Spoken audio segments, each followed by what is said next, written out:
Hi class, here's another review for you. I know you haven't had enough, so here we go. The ULP process versus the grievance process. I had some students after class ask me about this, and so I thought I would go through it with you.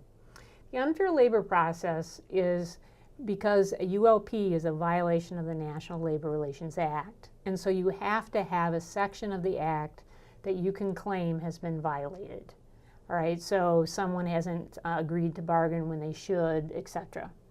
The grievance process is through the contract. It's not through the federal law. It's through the contract between the employer and the employee. And so a contract section has to be cited in the grievance. If there's not a contract section that has been violated or claimed or alleged to be violated, then you have no grievance. So if you're going to give an answer on an exam or a quiz, or you're going to write a grievance, which you will be doing in class, you have to remember what contract section or sections have been violated.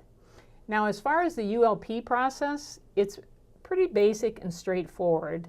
You don't know the agency yet, but you should know this process. So first of all, there's a claim, typically by the union, that there's been a violation of the National Labor Relations Act. So that's where the power comes for them to bring the claim.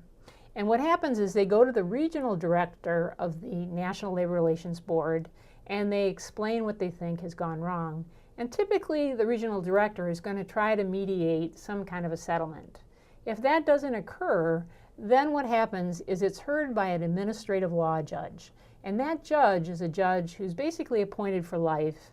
They hold court just like any other court, only all they do is National Labor Relations Act claims because it's so specialized.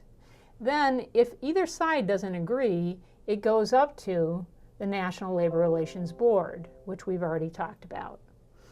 The National Labor Relations Board, they review the decision of the ALJ. They do not retry the case. The only one that tries the case originally is the ALJ. The NLRB is an appellate body. And so the NLRB, they look at the transcripts, they look at the briefs, and they make a decision. Sometimes they take arguments from both sides. But the arguments are not retrying the case.